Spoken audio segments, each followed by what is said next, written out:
नमस्कार, आपका India news और न्यूज एक्स में स्वागत है। आज हमारी चर्चा हो रही है भूपेश सिंह बघेल, जो छत्तीसगढ़ के मुख्यमंत्री हैं। बघेल साहब, वेलकम टू दिस कॉन्वर्सेशन। और पहली बात, मैं आपको थोड़ा कंग्रेचुलेट भी करना चाहती हूँ जिस तरह से आपने कोविड को संभाला, बिकॉज सेकेंड वेव में काफी क्राइसिस आया था। लेकिन पहले हम राजनीति की चर्चा करेंगे, क्योंकि जो हेडलाइंस में, जो सूत्रों में खबर आ रही है, आपके 2.5 साल खत्म हो गए हैं और आपके कह रहे हैं कि कोई मेरी गो राउंड होना चाहिए। आपके टीएस सिंहदेव दिल्ली भी पहुंच गए हैं, तो ये थोड़ा क्लैरिटी देंगे? कुछ ऐसी बात हुई थी आधे आधे की बात? देखिए, ये 2 साल, 3 साल या ढाई ढाई साल जब कोलिशन गवर्नमेंट बनती है दो अलग अलग पार्टियों की, तब उनके बीच समझौता होता है। जहां एक पार्टी को 3/4 बहुमत मिला हो, उसमें समझौता क्या बात। इसमें सीधी बात है कि जो राष्ट्रीय नेतृत्व जिसको जिम्मेदारी दे, जब तक के दे तब तक के वो पद में रहेगा। जिस दिन राष्ट्रीय अध्यक्ष कहे कि भाई तुम्हारे जगह कोई और रहेगा, तो और बन जाएगा। तो इसमें मैं नहीं समझता कि कोई शर्त लागू होती है। जहाँ 3/4 बहुमत है, वहाँ किसी प्रकार की कोई शर्त की कोई गुंजाइश नहीं है। जो हाईकमान निर्देश दे वही फाइनल है। Thank you. आपने बहुत सीधी और स्पष्ट बात कही है, कुछ इधर उधर की बात नहीं करी है। क्योंकि आपके प्रदेश में एडवर्टाइजमेंट्स निकल रही हैं कि 2.5 साल के में इतना हुआ। मतलब 2.5 साल का लैंडमार्क तो कोई नहीं देखता है ना, या 2 साल का देखते हैं या 3 साल का देखते हैं। तो ये इस तरह से मिड चेंज ऑफ गार्ड के जो बात चल रही है, और सुने जा रहा है कि अभी दिल्ली में भी लोग आ गए हैं रिक्वेस्ट करने के लिए हाईकमांड से। तो ये सब देखकर आपको नहीं लगता कि इस तरह का मैसेज थोड़ा गलत जा रहा है? भारतीय जनता पार्टी के लोग 2.5 साल पूरा होने पर 5 दिन का लगातार एक कार्यक्रम बनाया था आंदोलन का।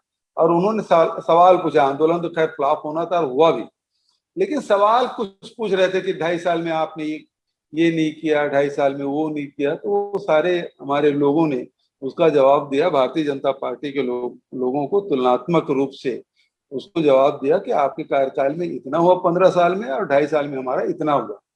तो ये जवाब भारतीय जनता पार्टी की तरफ से उठाया गया था और उसका जवाब दिया गया कांग्रेस के प्रवक्ताओं की तरफ, नेताओं की तरफ से।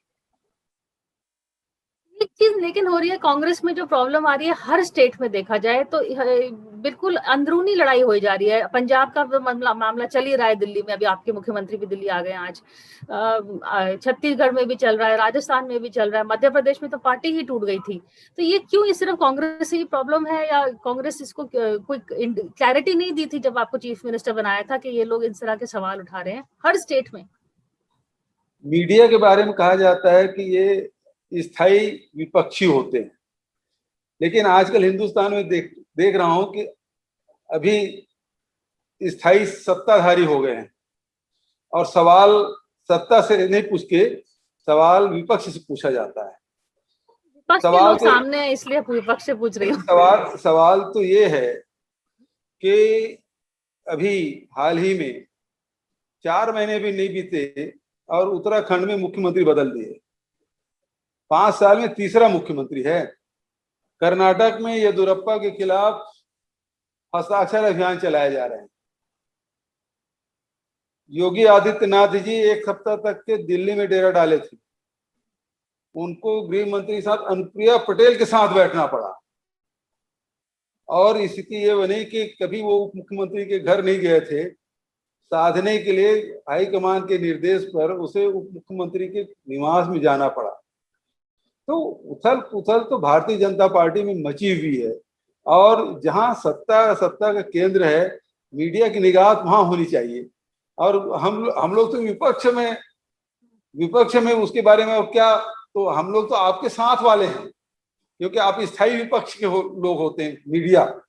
लेकिन दुर्भाग्यजनक ये है कि हमारे छिद्रान्वेषण शुरू होता है कि पंजाब में ऐसा हो रहा है, कि राजस्थान में ऐसा हो रहा है, मध्य प्रदेश में ये हुआ, छत्तीसगढ़ में। तो ये मैंने दोनों पक्ष की बात कही। आपने हमारे कांग्रेस के बारे में कही, मैंने भारतीय जनता पार्टी के बारे में कही। राजनीति में इस प्रकार की घटनाएं होती रहती है।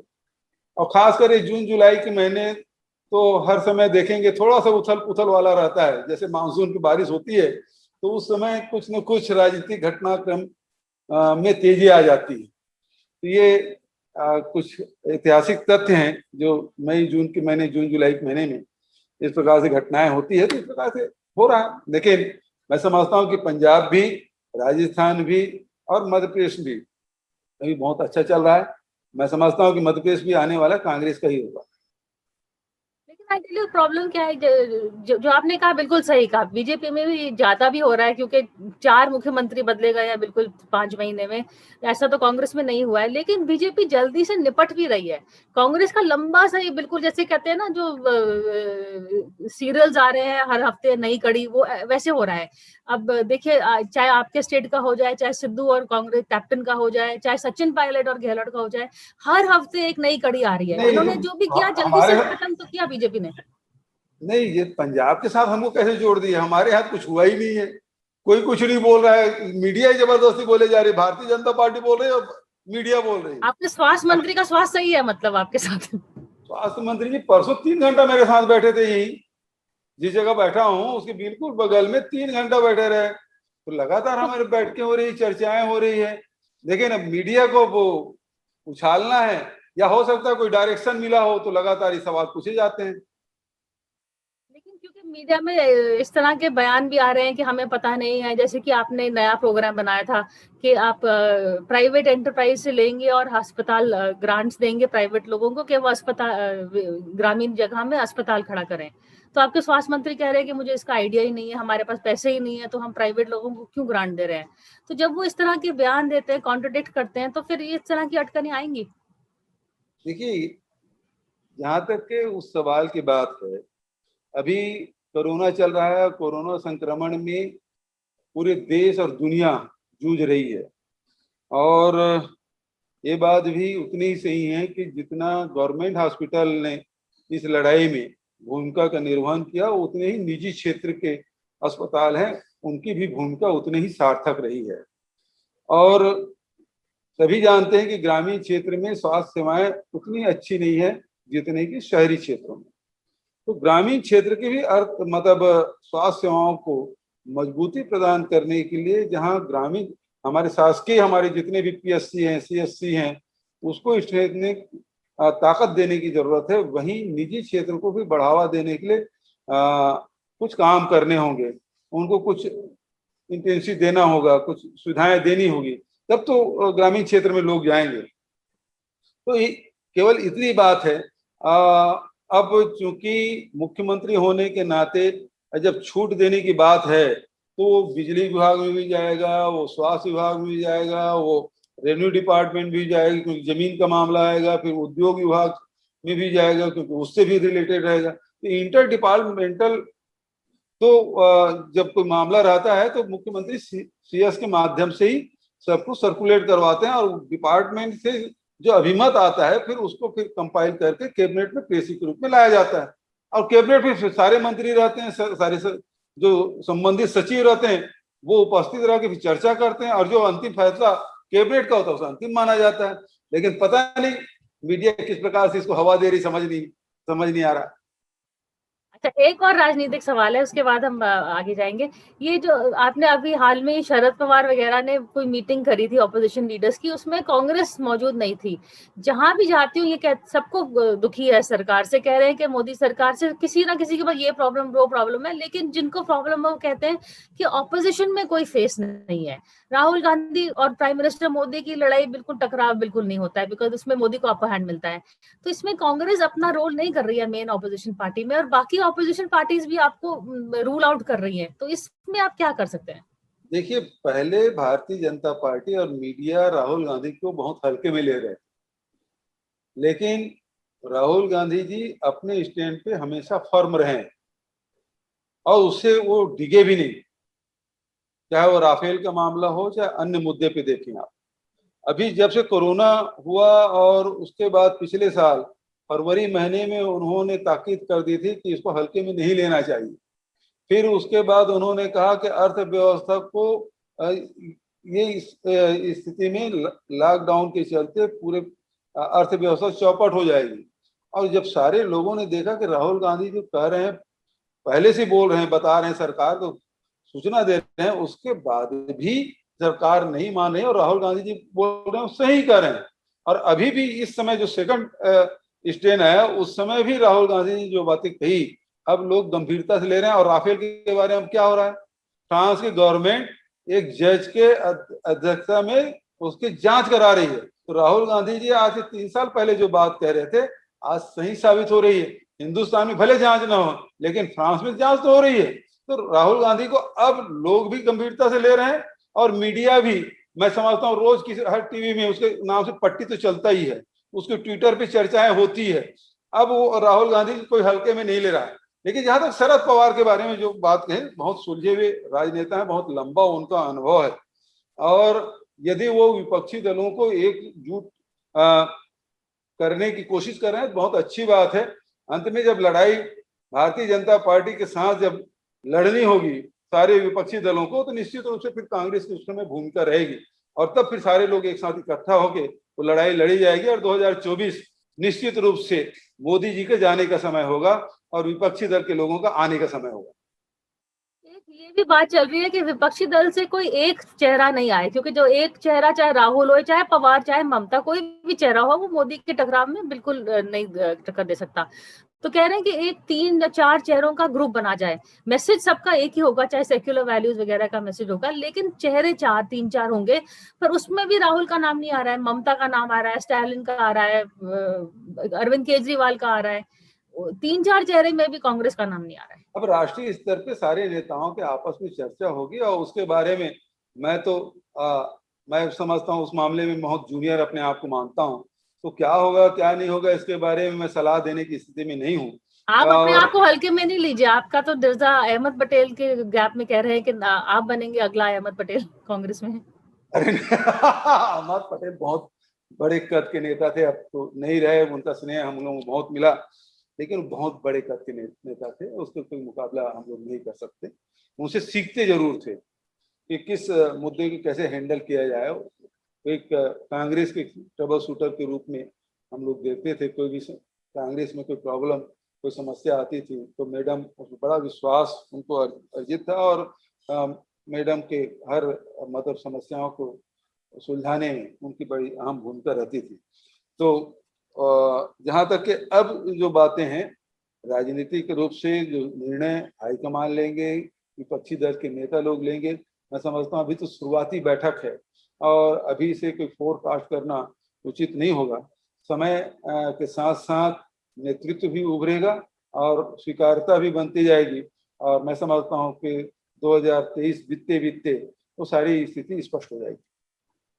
लेकिन जैसे कि असम में हुआ, आप कांग्रेस को एक हाथ में आता हुआ स्टेट चला गया, तो ये चाहे अंदरूनी प्रॉब्लम्स की वजह से हुआ, आपकी कमेटी रिपोर्ट ने भी ये बोला है, चाहे आप ही के लोग कह रहे हैं कि अलायंस गलत हुई, दिग्विजय सिंह तो ऑन रिकॉर्ड बोल रहे हैं ये सब। तो आपका ऑपोजिशन तो अंदर से ही आ रहा है। आपने तो मीडिया को ब्लेम किया, मैं तो कह रही हूँ कांग्रेस लोग की कांग्रेस को अटैक कर रहे हैं। नहीं, देखिए कांग्रेस में इस बात को आप मानेंगे कि विचारों का खुलापन है और जो गठबंधन हुआ वो सही हुआ। जितेंद्र सिंह जी हमारे प्रभारी महामंत्री हैं वहाँ के, और उन्होंने प्रयास किया और स्थानीय नेतृत्व ने जो फैसला किया था वो सही डायरेक्शन में चला। चुनाव के पहले तो ये बात थी कि भारतीय जनता पार्टी को क्लीन स्वीप मिला हुआ है, लेकिन जैसे जैसे चुनाव चलते गया लोग स्वीकार करने लगे कि कांग्रेस टक्कर में है। अब रिजल्ट जहां तक एनालिसिस करेंगे आप, कांग्रेस ने पिछले विधानसभा सीट से अधिक सीट लिया। दूसरी बात है अजमल के जो पार्टी है उसको अधिक सीट मिली और वोट ऑफ परसेंट आप देखेंगे कांग्रेस को पिछले चुनाव की अपेक्षा कम सीट में लड़कर भी परसेंट उतना ही रहा। हम लोग जो एक तो ऊपरी आसाम है उसमें हमको आशातीत सफलता बिल्कुल नहीं मिली। दूसरी बात यह है कि जो बीपीएफ है पिछले समय 12 सीट वो लोग हासिल किए थे, इस समय 4 सीट के आसपास वो जीत पाए। यदि वो पूरे सीट जीतते और उससे जो प्रभाव वाले क्षेत्र में कांग्रेस के प्रत्याशी जीत जाते तो हमारी सरकार बन जाती। तो ये एनालिसिस जहां तक मैं वहां रह के देखा हूं वो ये एनालिसिस ये है। छत्तीसगढ़ की थोड़ी बात करते हैं कि ये लॉकडाउन के बाद हर स्टेट में प्रॉब्लम आ रहा है कि अर्थव्यवस्था को कैसे फिर से शुरू किया जाए। छत्तीसगढ़ में आपके 3 रेवेन्यू के जो है जिससे आप कर सकते हैं, वो चाहे माइनिंग हो, चाहे प्रॉपर्टी रजिस्ट्रेशन हो, एक्साइज हो, सब बंद पड़े हुए हैं। तो अब क्या आपकी क्या प्लान है कि फिर से अर्थव्यवस्था को फिर शुरू करने के लिए क्या फोकस करेंगे आप, कहाँ पर? देखिए, एक तो हमारे पास जो मेजर मिनरल्स है और मेजर मिनरल के साथ साथ उनके उद्योग भी हैं।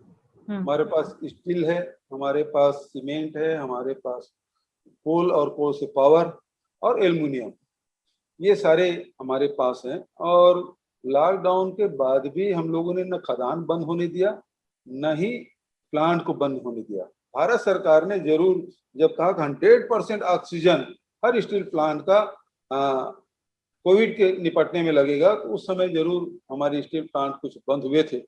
अन्यथा हमारे स्टील प्लांट भी बंद नहीं थे, पावर प्लांट भी बंद नहीं हुए और एल्युमिनियम प्लांट भी बंद नहीं हुए, न सीमेंट प्लांट बंद हुए। तो उस प्रकार से आप देखेंगे तो हमारे औद्योगिक उत्पादन और माइनिंग दोनों चलते रहे।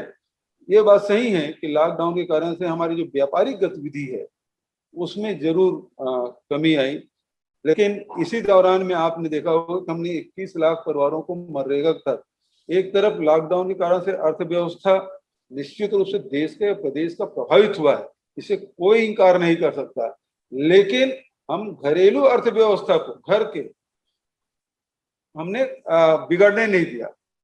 21 लाख मनरेगा मजदूर काम किए हमारे यहाँ, तो मजदूरों को रोजगार देने का काम। दूसरा, इसी बीच में 14 लाख जो परिवार है जो लघु अनुपज हमारे यहाँ संग्रहण करते हैं और तेंदुपत्ता संग्रहण करते हैं, इमली है, महुआ है, चार चिरौंजी है, तो ये सारे चीज संग्रहण इसी गर्मी के समय में किया जाता है। और उसमें भी हम लोगों ने, हमारे बस्तर में काजू बहुत प्रसिद्ध है, इन सब चीज को संग्रहण किया जाता है। इसमें संग्रहण में हमने मतलब हमारे पूरे देश में हम सबसे अधिक मतलब 77% लघु अनुपज केवल छत्तीसगढ़ में संग्रहित किया गया और सैकड़ों करोड़ रुपया उन वनवासियों को गया। और इसी बीच में राजीव गांधी किसान न्याय योजना के तहत हम लोगों ने 22 लाख परिवारों को 5,668 करोड़ रुपया देने का बजट में फैसला किया था। उसका एक किस्त हमने उसको 21 मई को राजीव जी के शहादत दिवस के दिन हमने रिलीज किया। तो 22 लाख किसान, 14 लाख तेंदुपत्ता संग्राहक और 21 लाख मनरेगा मजदूर, इन लोगों को हमने उसके अर्थव्यवस्था को बिगड़ने नहीं दिया। और कमोबेश ये पूरे ग्रामीण क्षेत्र के जो लोग हैं इसमें अब आ जाते हैं। और इसमें गोधन न्याय योजना के तहत हमने 2.25 लाख जो गोबर संग्राहक हैं उसको भी पैसा देते रहे। और मतलब एक साल नहीं हुआ इस कार्यक्रम को, लेकिन अभी तक योजना जब आप गोबर खरीदते हैं और फिर उसको रीसेल करते हैं। हाँ, गोबर से फिर हम लोग गोकास्ट भी बनाते हैं, दिया भी बनाते हैं, उससे वर्मी कंपोस्ट बनाते हैं, सुपर कंपोस्ट बनाते हैं और अन्य प्रकार की चीजें बनाते हैं।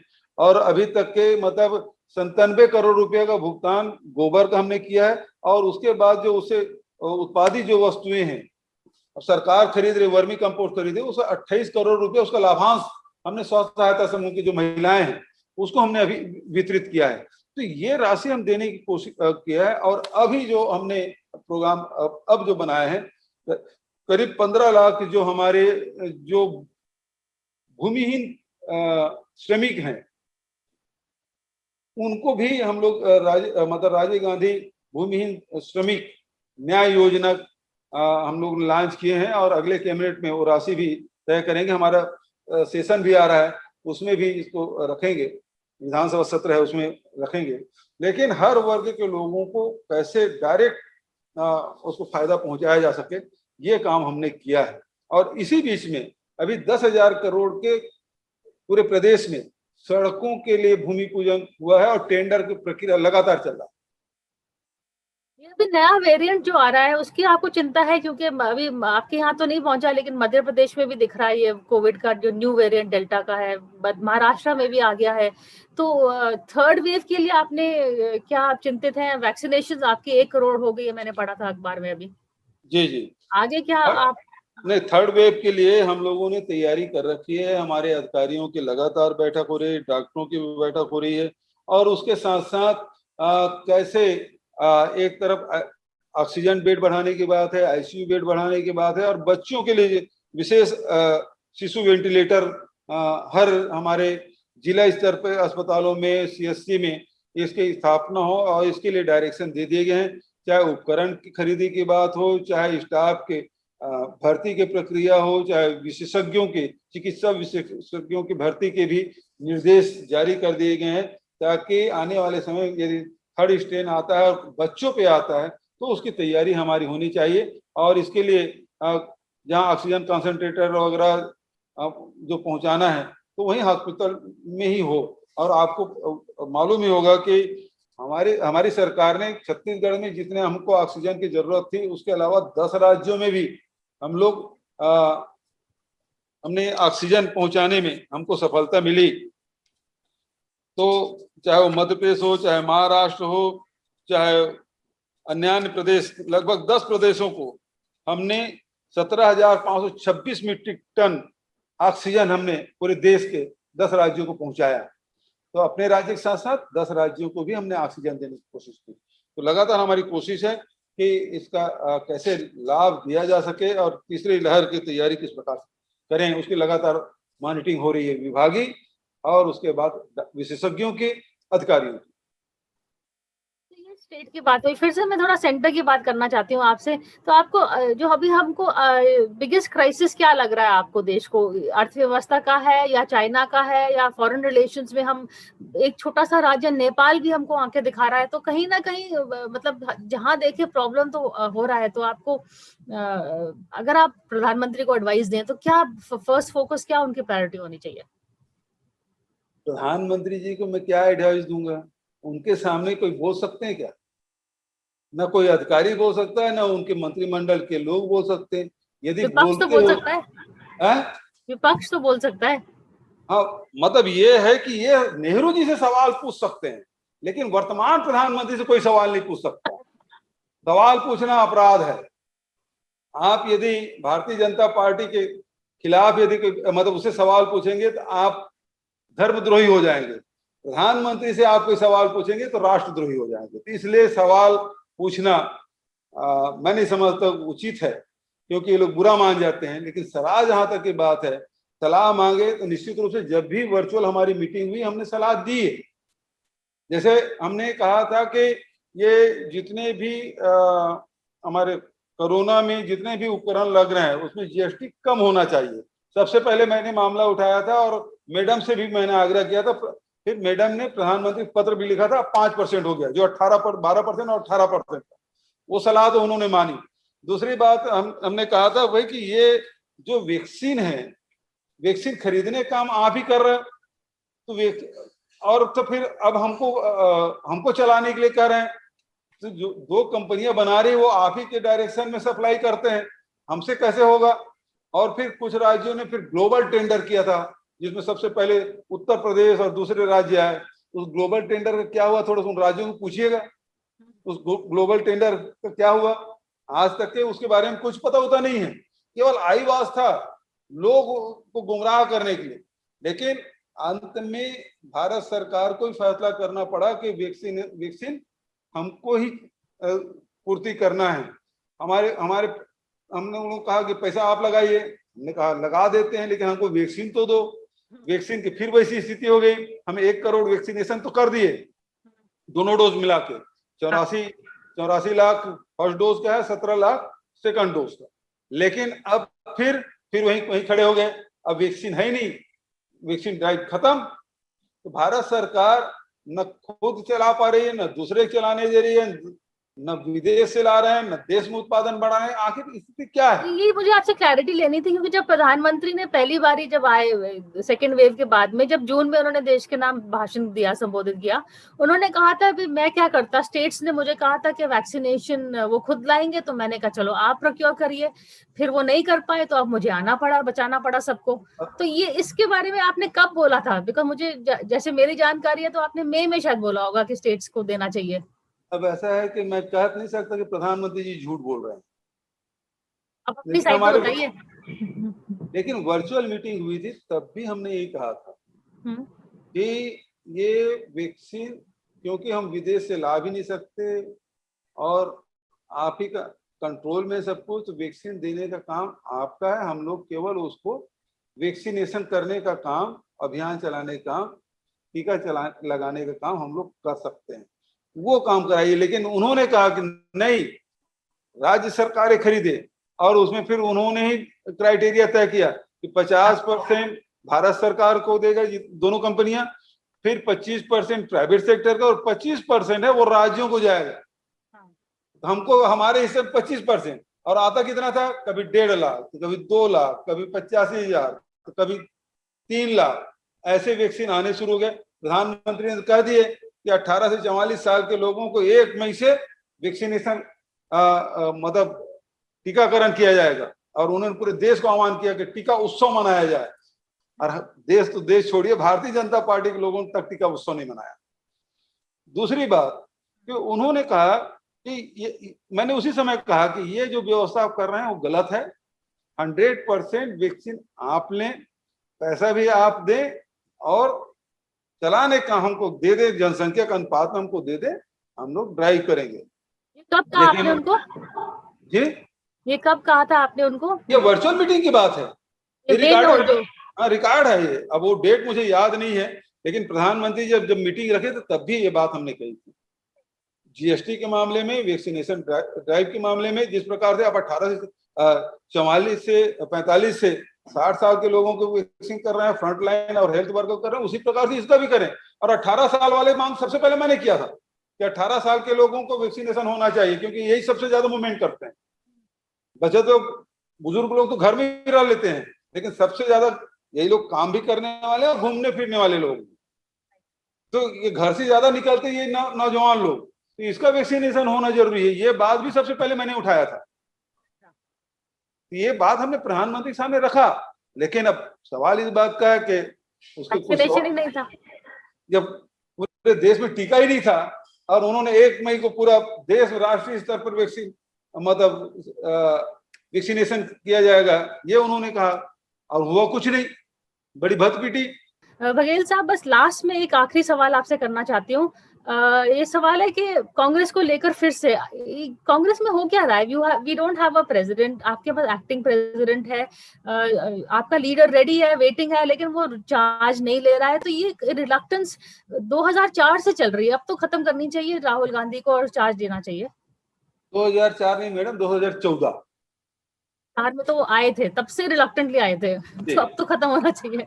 जी, राहुल जी ने स्पष्ट कहा था कि क्योंकि 2014 के लोकसभा चुनाव में कांग्रेस बुरी तरह पराजित हुई थी, और उसकी पूरी जिम्मेदारी राष्ट्रीय अध्यक्ष होने के नाते उन्होंने लिया, और उसमें नैतिकता थी। और उन्होंने उस समय ये भी कहा था कि गांधी परिवार से न रखें, बाहर से करें। लेकिन पूरे देश के जो कांग्रेस जन है, उसकी निष्ठा कांग्रेस गांधी परिवार के प्रति रही है, और फिर से उन्हें कहा गया, लेकिन वो अपनी बात पर अडिग रहे कि दूसरे को मौका मिलना चाहिए। और अब पिछले समय जो CWC की मीटिंग हुई, उसमें तय हुआ था कि चुनाव होंगे, और डेट भी अनाउंस हो गया था। और उसके बाद चूंकि कोरोना के कारण से इसको फिर से जो आखिरी जो CWC की मीटिंग हुई, उसमें फिर तय हुआ कि कोरोना काल के बाद इसको चुनाव किया जाएगा। तो चुनाव ड्यू है मैडम, और जब मैं समझता हूँ कि सब लोग सहमत होंगे, CWC की मीटिंग होगी और डेट अनाउंस होगा, चुनाव अधिकारी भी तय हैं, तो उसके हिसाब से फिर आगे चुनाव हो जाएगा बहुत जल्दी। हमको राष्ट्रीय अध्यक्ष मिलेगा, क्योंकि ये ऑपोजिशन के लिए भी जरूरी है, not just for the Congress. तो आई होप जल्दी ही होए, लेकिन आपने टाइम निकाला हमसे बातचीत करी, उसके लिए बहुत बहुत धन्यवाद। धन्यवाद।